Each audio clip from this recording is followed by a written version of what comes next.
Howdy folks, wanted to make another video tonight. As I was working on my house today, it's coming along, I saw a meme on Facebook. It went something to the effect of, if the economic devastation from a virus is more severe than the virus itself, then you should probably change the economic system. You know, so that you're not endangering lives, right? So, first of all, it's the government that's creating the economic devastation. You can see this in the effect that government is ordering lockdown measures and police are going out and enforcing them.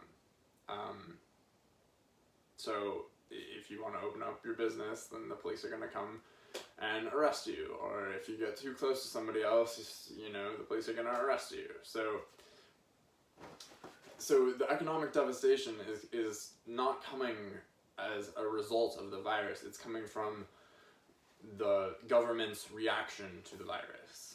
So, and keep in mind, this is a virus with a very, very low death rate.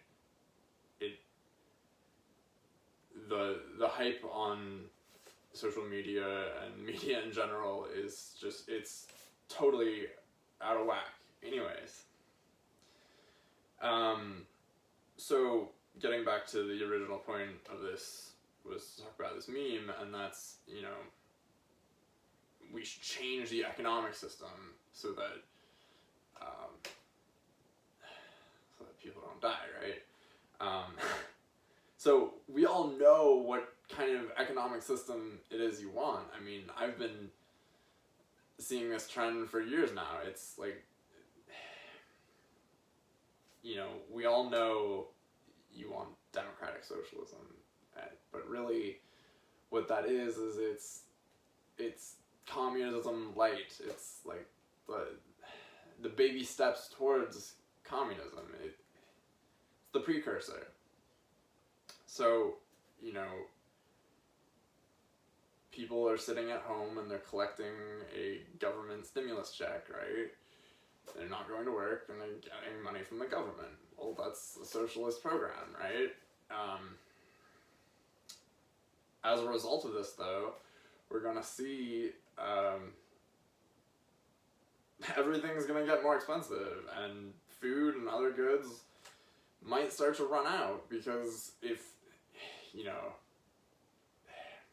okay, this is an extreme example, but like, if nobody was working, not even the essential workers, then, you know, nobody would be there to, you know, produce the food, and like it wouldn't be getting to the people so that they could eat. So yeah, everything, like, this is going to cause inflation within the market, and that's just going to make things cost more. So I know it's really appealing to, especially my generation, the millennials, to do away with, you know, capitalism. Capitalism is the great enemy. It's so evil and destructive. Well, I mean, there is some truth to that. I mean, I work a construction job, and that is very hard and taxing, and it seems like I, you know, am not making as much as I should be, you know? I mean, but,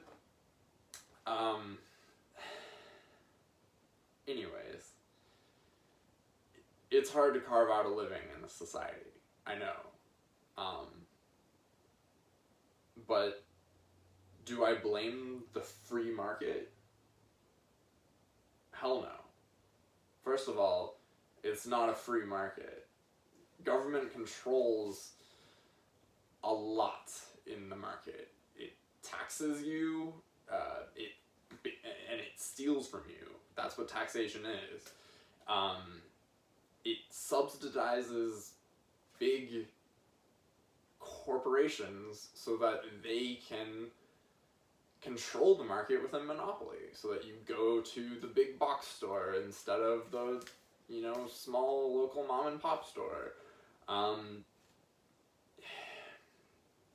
And then one of the biggest reasons why it's not a free market is because the currency is controlled by the Federal Reserve, which is a private corporation, and the United States government has been owned by the Federal Reserve since, I believe it was 1913. I might be wrong on that, it might be in the 30s, but I'm pretty sure it was 1913. So the real free market exists wherever there are only voluntary interactions. Through trade, individuals can find mutually beneficial circumstances to generate wealth and value for all. Keep that up and surplus is created. And this brings more abundance for everyone. And when there's abundance, then you can start moving to a gift economy. This is the real economic system that we really all want and need and know in our hearts is right. It's that, like, you have some planks of wood and I have some cabbages or something, and we trade them, or you just give me the planks of wood and I just give you the cabbages at some later date or at the same time. We just give people things. I mean, that would be the most ideal kind of economy I could ever dream of. So yeah, you're only going to get to a gift economy by creating that abundance that comes from a result of a free market, where people are allowed to go out on their own and invest their time and labor into an endeavor and generate wealth from that. But socialism does not create wealth. Socialism only takes wealth. So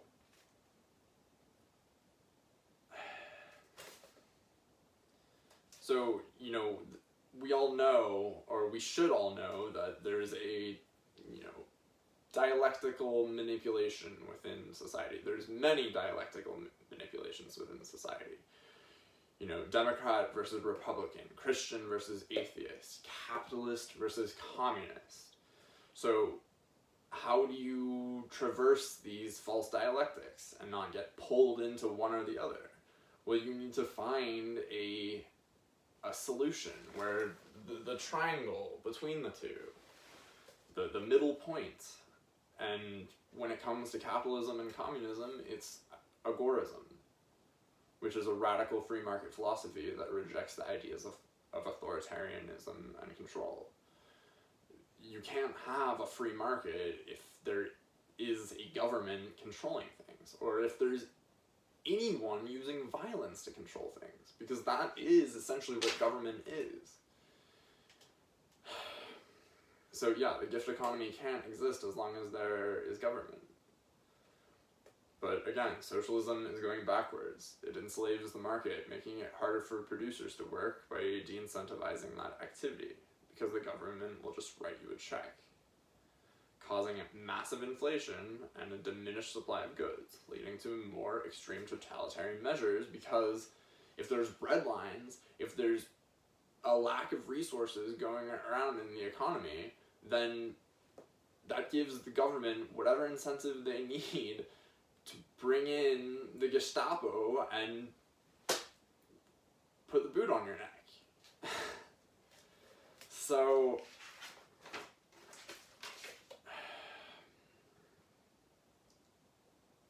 part of the reason why many think it's so okay to advocate for socialism is that we've grown up in at least a partially socialistic society already. I mean, most of us go to government schools. and that's the socialist program. And in those schools, we're taught to think of the group, to think in terms of we instead of me or I. And they'll say things like there is no I in team, or things like that.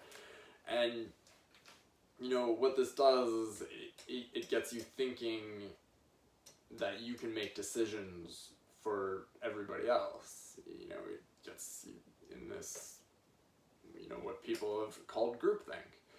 It's mind control. One of the big catchphrases right now is, we're all in this together, right? So, on some level, it's true. We are all in this together. There is no separation between the object and the observer. We are all one here. One consciousness. One big electron that is, everything. And it's all interconnected. That actually brings me to another point I wanted to address. Everything is connected. A lot of people will, if I'm in a debate with somebody online, I'll bring up a topic that seems to be unrelated to the topic at hand, but in fact, I brought it up because it's all connected. It's all part of the same thing. Everything connects to everything else. This is part of the law of one, which I was just addressing. That everything is connected. All is mind. So, usually,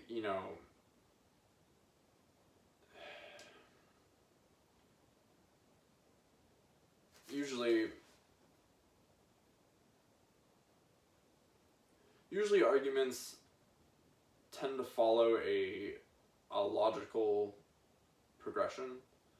People like to talk about one specific event or one specific idea at a time. And this definitely keeps things simpler. But the danger is when you get too focused in on one idea or one event, you can lose the bigger picture of what's happening. It's a failure to see things from a holistic perspective. So anyway, I just wanted to bring up that point about everything being connected to everything else. But so the law of one, again, everything is connected to everything else, but when you truly understand that by harming another person, you're harming yourself, it behooves you to respect the individuality of every being. In doing this, we create natural cohesion within the collective, which is called peace, versus an imposed false order that is actually violence. This is why the natural rights of the individual are of such paramount importance. Respect existence or expect resistance. Peace, y'all.